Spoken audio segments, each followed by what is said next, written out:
Hello दोस्तों, स्वागत है आप सबका अपने ही यूट्यूब चैनल लर्निंग कैफे में। आज के वीडियो में Lalit Narayan Mithila university part 2 political science subsidiary के कुछ इंपॉर्टेंट ऑब्जेक्टिव क्वेश्चन बताने वाला हूं, जो आने वाले एग्जाम के लिए काफ़ी ज़्यादा इंपॉर्टेंट है। ये पॉलिटिकल साइंस सब्सिडियरी का सेकेंड वीडियो है। फर्स्ट वीडियो का लिंक डिस्क्रिप्शन में दे दिया हूँ, या चैनल के प्ले लिस्ट में जाके आप फर्स्ट वीडियो देख लीजिएगा। तो चलिए क्वेश्चन की तरफ बढ़ते हैं।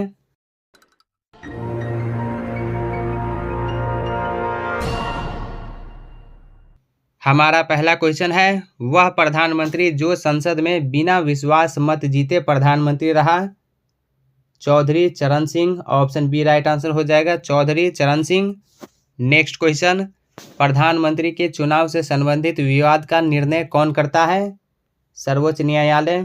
प्रधानमंत्री के चुनाव से संबंधित विवाद का निर्णय सर्वोच्च न्यायालय करता है। वर्तमान में लोकसभा की कुल सदस्य संख्या कितनी है। वर्तमान में लोकसभा के कुल सदस्य संख्या 543 है, ऑप्शन डी राइट आंसर हो जाएगा, 543। लोकसभा के बारे में, लोकसभा की संरचना आर्टिकल 81 में वर्णित है। लोकसभा को संसद का निम्न सदन कहा जाता है, क्योंकि इसे विघटित या भंग किया जा सकता है। इसके सदस्य प्रत्यक्ष रूप से डायरेक्ट जनता के द्वारा चुने जाते हैं। इसमें मैक्सिमम 550 सदस्य होते हैं। पहले 552 सदस्य हुआ करता था, लेकिन 2 सदस्य जो है आंग्ल इंडियन मतलब आंग्ल भारतीय सदस्य जो होता था 2, उसे नॉमिनेट किया जाता था राष्ट्रपति के द्वारा। लेकिन जो 2 आंग्ल भारतीय सदस्य हुआ करता था उसे अब टर्मिनेट कर दिया गया है।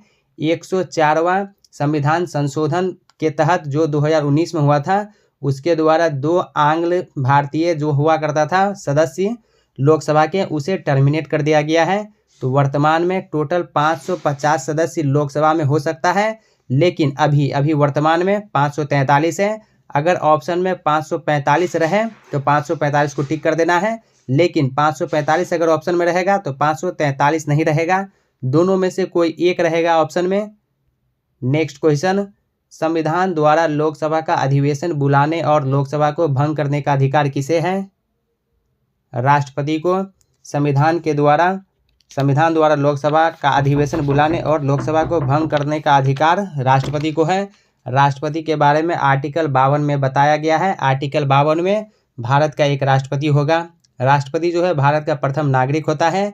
राष्ट्रपति का जो पद जो है ये USA के संविधान से लिया गया है। आर्टिकल 53 के अनुसार संघ की कार्यपालिका की सभी शक्तियाँ राष्ट्रपति में निहित होती है। आर्टिकल 56 में राष्ट्रपति का कार्यकाल है। राष्ट्रपति का कार्यकाल 5 वर्ष का होता है, और अपना त्यागपत्र राष्ट्रपति अपना त्यागपत्र उपराष्ट्रपति को सौंपता है। आर्टिकल 60 में राष्ट्रपति को शपथ दिलवाना, जो भारत का मुख्य न्यायाधीश राष्ट्रपति को शपथ दिलवाता है। आर्टिकल 61 में राष्ट्रपति पर महाभियोग के बारे में है। आर्टिकल 62 में राष्ट्रपति का रिक्त पद पुनः 6 महीनों के भीतर भर जाना चाहिए। नेक्स्ट क्वेश्चन, संसद के 2 अधिवेशनों के बीच अधिकतम समयांतर होता है। संसद के 2 अधिवेशनों के बीच अधिकतम समय कितना होता है। 6 महीना, ऑप्शन सी हो जाएगा, 6 महीना। संसद में धन विधेयक कौन पेश करता है। संसद में धन विधेयक वित्त मंत्री पेश करता है, ऑप्शन ए हो जाएगा, वित्त मंत्री। लोकसभा का सामान्य कार्यकाल है। लोकसभा का कार्यकाल 5 वर्ष का होता है, ऑप्शन बी राइट आंसर हो जाएगा।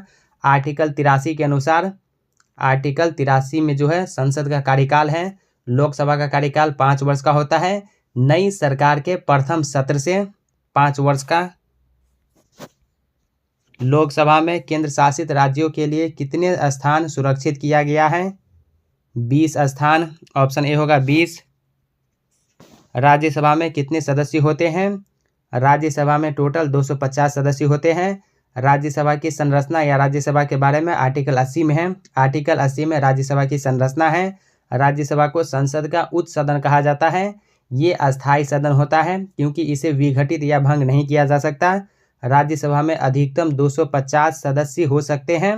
अधिकतम 250 सदस्य राज्यसभा में हो सकते हैं, जिसमें 12 सदस्य राष्ट्रपति के द्वारा मनोनीत किए जाते हैं, राष्ट्रपति के द्वारा नॉमिनेट किए जाते हैं। प्रत्येक 2 वर्ष के बाद इसके 1/3 1/3 सदस्य को सेवानिवृत्त रिटायर्ड कर दिया जाता है। लेकिन आर्टिकल 81 में लोकसभा की संरचना है। लोकसभा को संसद का निम्न सदन कहा जाता है क्योंकि इसे विघटित या भंग किया जा सकता है। राज्यसभा के सदस्य कितने समय हेतु चुने जाते हैं? 6 वर्ष के लिए। राज्यसभा का जो सदस्य होता है उसे 6 वर्ष के लिए चुना जाता है। प्रत्येक 2 वर्ष पर राज्यसभा के 1/3 सदस्य को सेवानिवृत्त या टर्मिनेट कर दिया जाता है। राज्य के प्रतिनिधियों के अलावा राज्यसभा में और कितने सदस्य होते हैं? 12 मनोनीत सदस्य होते हैं जो राष्ट्रपति के द्वारा मनोनीत किए जाते हैं। राज्यसभा वित्त विधेयक को कितने समय के लिए निलंबित कर सकती है? 14 दिनों के लिए। राज्यसभा वित्त विधेयक को 14 दिनों के लिए निलंबित कर सकती है।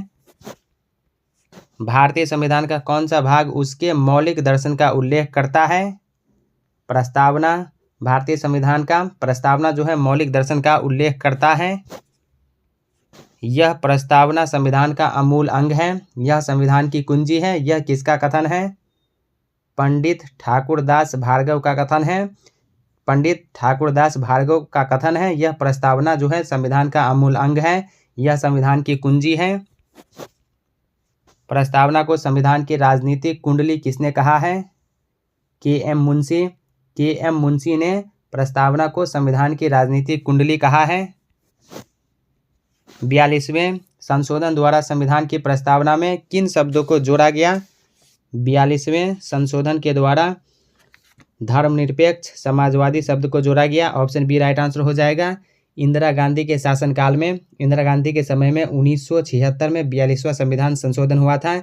इसके तहत प्रस्तावना में समाजवाद, पंथनिरपेक्ष, राष्ट्र की अखंडता शब्द को जोड़ा गया।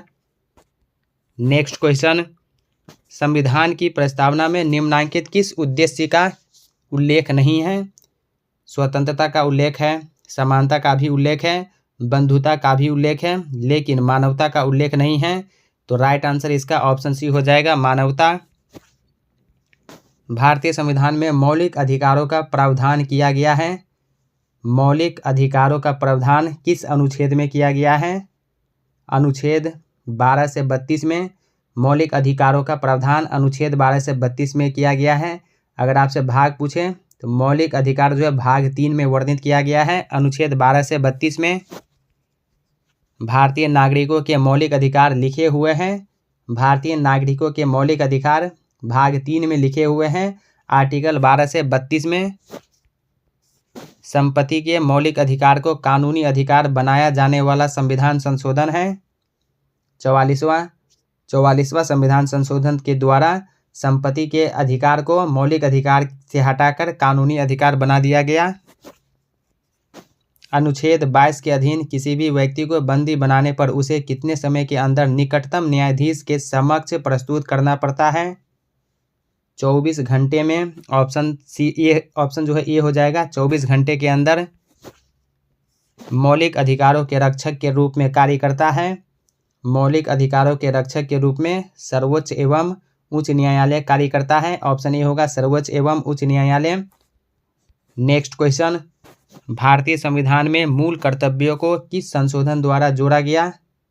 42वां संविधान संशोधन के द्वारा मूल कर्तव्य को 42वां संविधान संशोधन के द्वारा 1976 में सरदार स्वर्ण सिंह समिति के सिफारिश पर जोड़ा गया।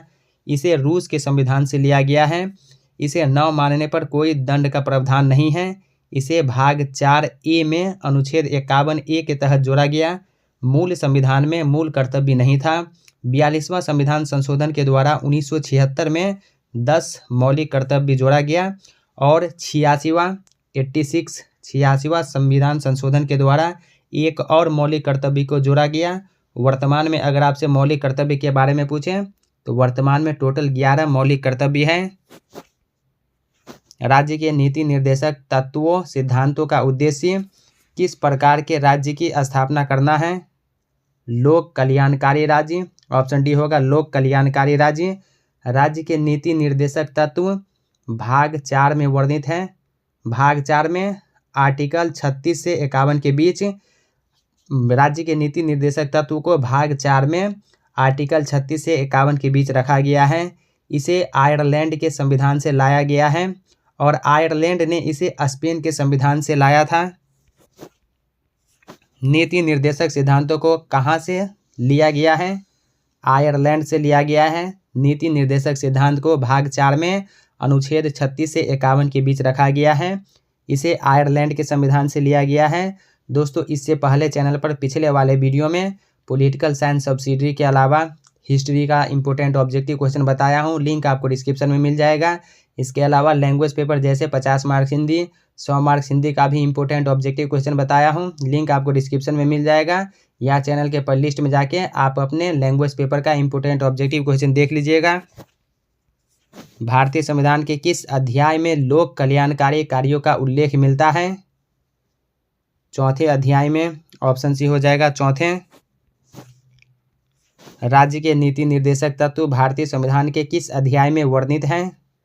चतुर्थ अध्याय में। राज्य के नीति निर्देशक तत्व भारतीय संविधान के चतुर्थ अध्याय में आर्टिकल 36 से 51 के बीच वर्णित है। नीति निर्देशक सिद्धांतों का महत्व किसके लिए है? राज्य के लिए। नीति निर्देशक सिद्धांतों का महत्व राज्य के लिए है। दोस्तों, सेकेंड चैनल का लिंक आपको डिस्क्रिप्शन में मिल जाएगा, तो सेकेंड चैनल पर जाइए, विजिट कीजिए। उस पर भी इसी तरह इंपॉर्टेंट ऑब्जेक्टिव क्वेश्चन अपलोड किया गया है और एग्जाम से रिलेटेड नोटिफिकेशन भी बताया जाता है।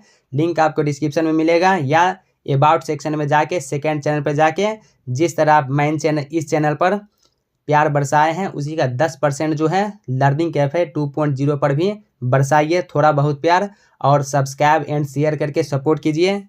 नेक्स्ट क्वेश्चन, किस संविधान संशोधन द्वारा नीति निर्देशक तत्वों का विस्तार किया गया? 42वां संविधान संशोधन के द्वारा।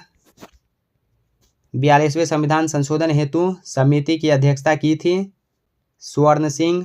42वां संविधान संशोधन की अध्यक्षता स्वर्ण सिंह ने किया था।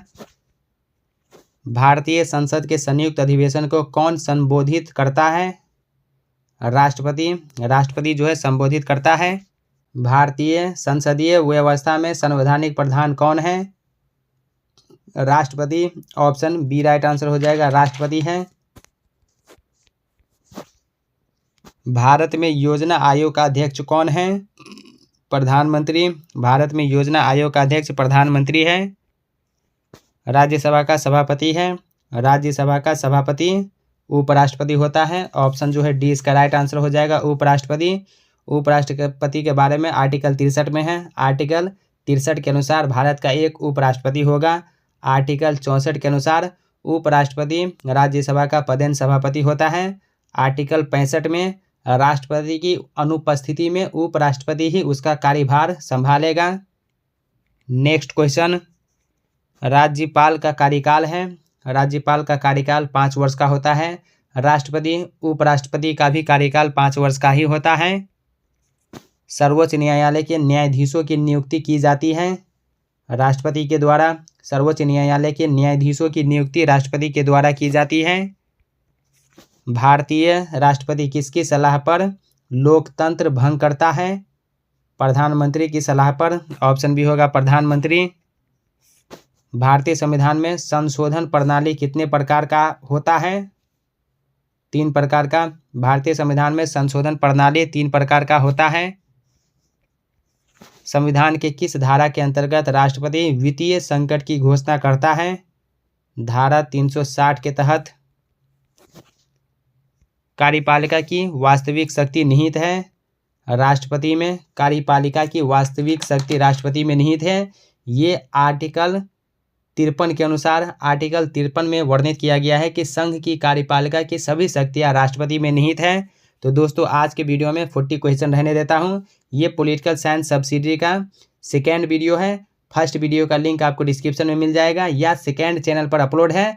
सेकेंड चैनल का लिंक आपको डिस्क्रिप्शन में मिलेगा या अबाउट सेक्शन पर जाइए, सेकेंड चैनल वहाँ पे लिंक दिया गया है। तो सेकेंड चैनल पर जाइए, फर्स्ट वीडियो देखिए और सब्सक्राइब करके उस पर भी थोड़ा बहुत प्यार बरसाइए। ऐसे ही आपको 2 से 3 वीडियो प्रोवाइड करा दिया जाएगा। एग्जाम में उसी सबसे क्वेश्चन रहेगा।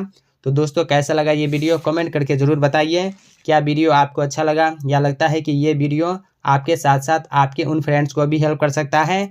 तो अपने दोस्तों के साथ वीडियो शेयर कीजिए। अगर कोई डाउट है या कोई सवाल है तो कमेंट सेक्शन में लिखिए, या किसी क्वेश्चन का आंसर बाय मिस्टेक मेरे से गलत हो गया है तो कमेंट करके बताइए। तो चलिए अब मिलते हैं नेक्स्ट वीडियो में, तब तक के लिए टेक केयर, बाय बाय।